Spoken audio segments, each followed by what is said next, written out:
Joining me to think and remember is Paul Berriff, a photographer and documentary filmmaker from North Yorkshire. Paul was in Manhattan and was caught up in what he calls apocalyptic scenes at the base of the Twin Towers on 9/11. Paul joins me now. Hello, Paul. Thank you for being able to join me. Hello, Neil. Nice to be with you. Now, first of all, could you tell me why you were in New York that day, of all days? Yes, in fact, I've been in New York 8 months with my film crew. We were making a documentary series for the Animal Planet channel, and we were 3 miles from the World Trade Center. When the first plane hit, we were in the office of the ASPCA, and they are the equivalent of the RSPCA over here. And we were just about to go out on a call, and a guy came in and said a plane's at the World Trade Center.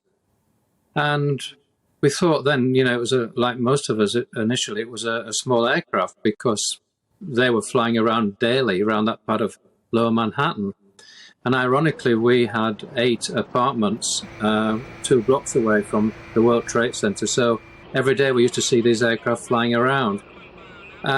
Anyway, I got itchy feet hearing this, and I grabbed 2 of the crew and said, let's have a drive down to Lower Manhattan and see what's going on.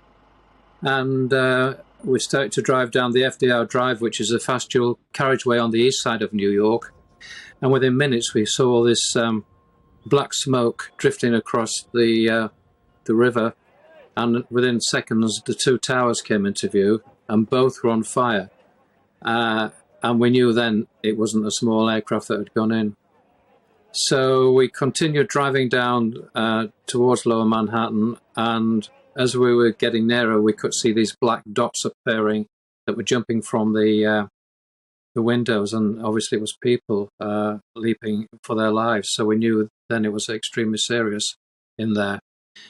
Within a few minutes, I'd made my way to the base of the South Tower, and just as the Deputy Fire Commissioner, Steve Gregory, was arriving to set up his control and command post, people were still jumping around us.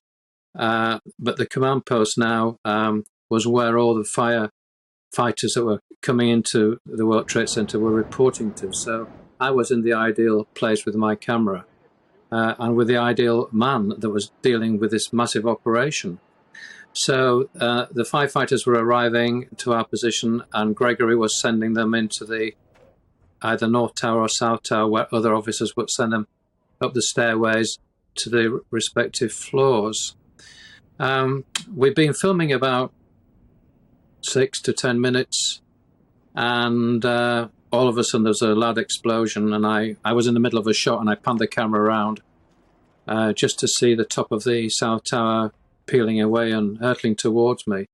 I could hear the firefighters shouting, "Run, run, run." They were sort of legging it down the street. And I continued standing there with my sound recordist, filming this tsunami of debris hurtling towards us. 400,000 tons of metal and concrete it was. But it was coming from 420 meters, so it was taking time to descend to the ground.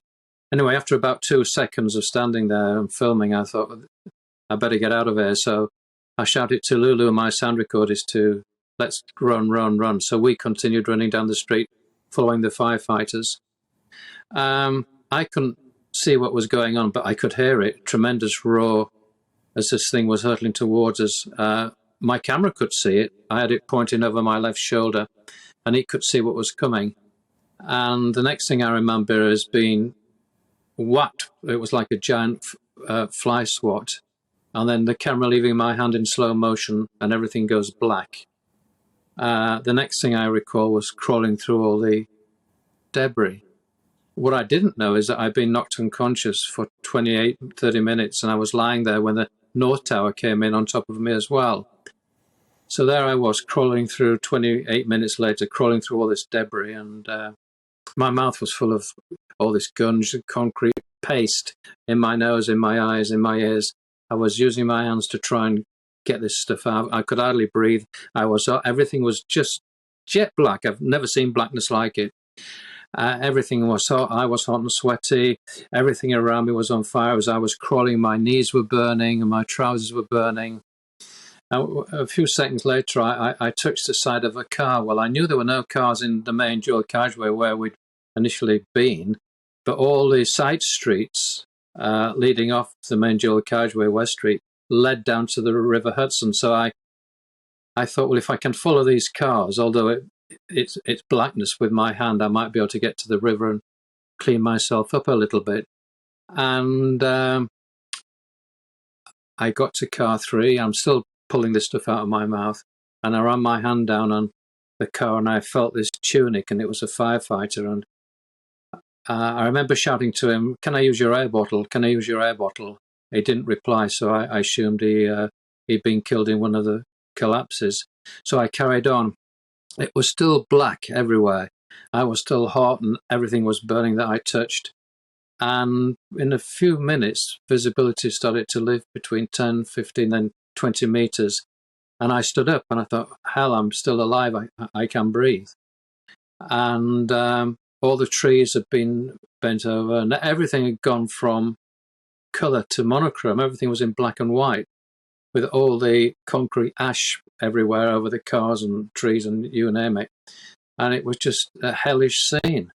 And I stood there, and I then suddenly started to shake. I had this thought, where's Lulu, my sound recordist? And I began to panic, because in charge of the unit, I'm responsible for health and safety. And so I thought, hell, where is she? And I shouted, Lulu, Lulu, can you hear me? Can you hear me?